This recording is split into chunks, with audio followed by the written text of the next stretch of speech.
My name is Ben Engen. I'm the sales manager here at Rhythm Traders. I want to spend some time today with you guys and work on a snare drum. I should give you some snare drum tuning and maintenance basics. So I'm going to dive right in. I like to start with the bottom head because it's the most difficult portion of the drum to get taken care of. Now, the first thing I'm going to do here so I can get this drum head off is I'm going to loosen the tension rods for the throw off and for the butt plate. This way, the snares will actually come right off. Otherwise, we're not going to be able to get that snare drum head off. Seems pretty obvious, but it's a good idea to get this done. And you don't want to try to always do, there's a trick where you can try to slide underneath. Just take the whole thing off. It works a lot better. Sometimes your snares will have either snare strips or snare string. Either is great.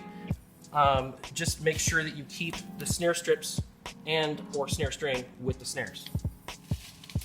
The next thing I'm going to do, we're going to take our drill here and we're going to just start loosening each tension rod. We're going to get this thing, every single one of them, all the way out. Pretty quick. Let's take this off here. Notice there's probably, it's hard to see on the camera, I can see it from my angle, but there's a bunch of dirt on the inside here of the rim. What I'm going to do is take that cloth we had earlier and just wipe that off. Get that out of there, make it nice and clean. Get rid of all that. Then we'll take our old snare head off. And on this old used drum, there's a little bit of debris in here. I don't know if you can see that. You can see it on my end. So we're going to take that cloth and just wipe everything down, get the bearing edge clear of all debris. Canned air also works really great for this as far as getting the debris out from the interior of the shell. Shake. And now that's all clean. So the next thing we're going to do is get our 3-in-1 oil.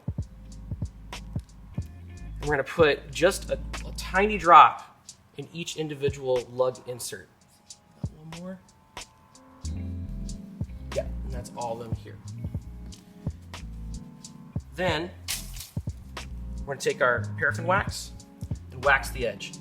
The purpose here, if you have an older drum, wood or some type of metal that has some chunks missing, or specifically like maybe some dents or something like that, you're going to actually use this to fill in that edge.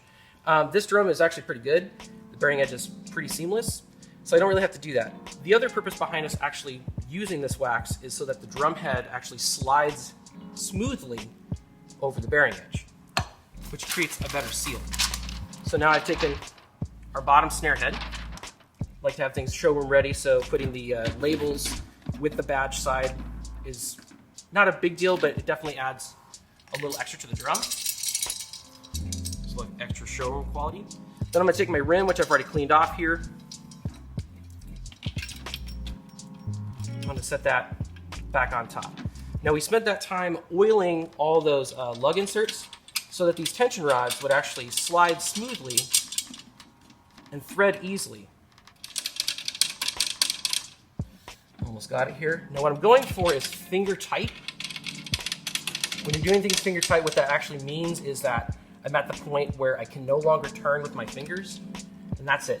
That's about as tight as I want this to actually be. Perfect. Now I'm going to take my drum key, and I'm going to go around the drum, doing a quarter to a half a turn. I'm going to do this in a speedy way by just doing a half a turn, and I usually use the star pattern just because I think it does a better job of actually pulling even tension over the entire drum head. You can do a cross if you want to, or you can do a circle. It really, really doesn't matter. It's just my thing, and that's the way I was taught. So I'm going to pick a spot to start, a tensioning point, do a half a turn. The goal here is to get the head cleared so that when you first try to tune it, this will actually go a lot faster. So once I'm done here, there's my first revolution. I'm going to tap the head. It's not there yet, so I'm going to do another half a turn on everything. And there it is. Bottom head's basically in tune at this point. I can hear that it's got a nice solid tone.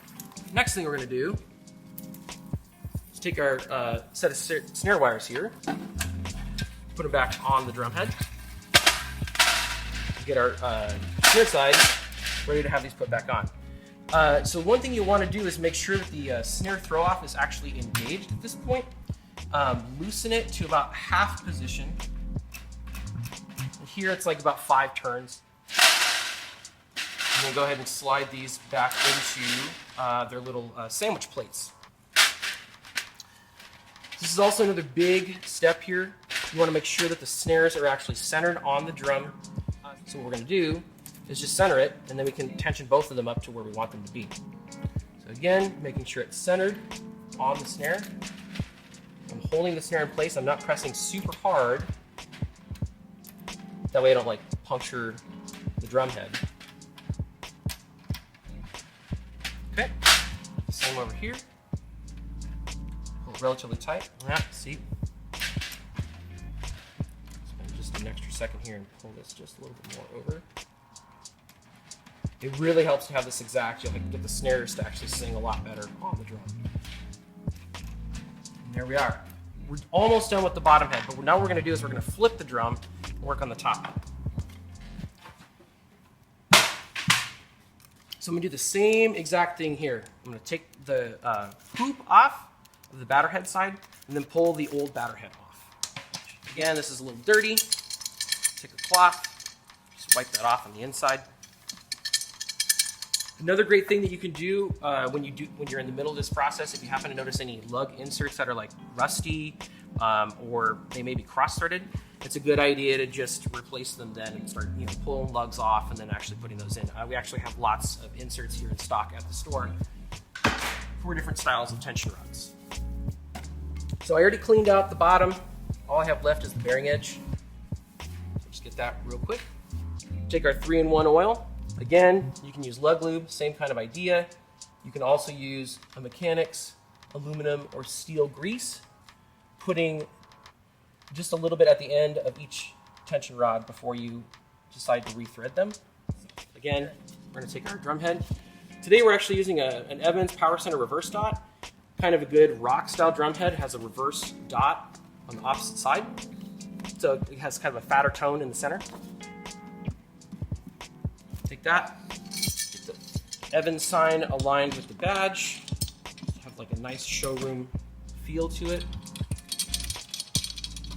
Take our tension rods, reseat them, and rethread. Again, go back around the drum, make sure everything is finger tight. Okay. Now we're actually going to do something a little different than we did with the snare side head.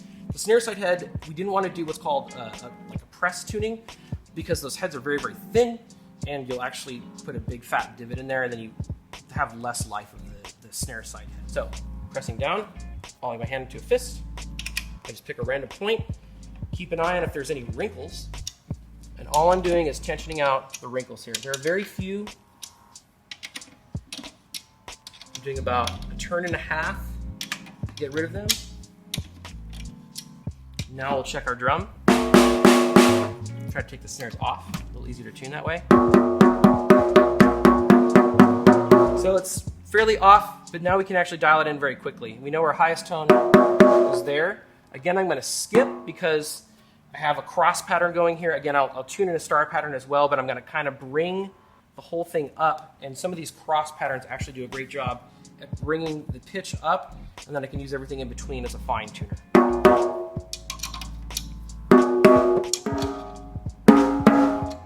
And the drum's basically in tune. This is a low tuning at this point. If I put the snares back on, head's fairly clear. There's almost no waves in there. We can tighten the snare up a little bit. So from here, if we want it to be a little less splatty, we can actually raise the pitch of the bottom head, and we can also raise the pitch of the top head. I'm going to do that very quickly by doing just about a quarter of a turn on each tension rod. Now using the star pattern, because I have the head completely in tune with itself, more cleared. Check it. Sounds pretty good. But I want a little more out of that bottom head. What I'm hearing is it be more splatty versus it actually being a little more crisp. So again, very minute turns. I keep my fingers on where I started so I don't lose that. That's the quickest way to knock the whole drum out of tune. There it is. It's in a nice, happy spot.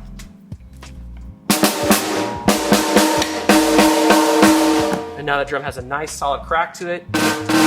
Very sensitive towards the edges. The snare feels really, really good. We can now put this on a drum kit and just take one more test and tune to taste. Those are some really, really great, quick snare drum basics, that you can use to tune your snare drum up and get it to a nice, happy place and allow yourself to just adjust the top head for various types of tunings. Thanks so much for watching. Again, this is a Rhythm Traders podcast. We really appreciate you guys watching. Thanks so much.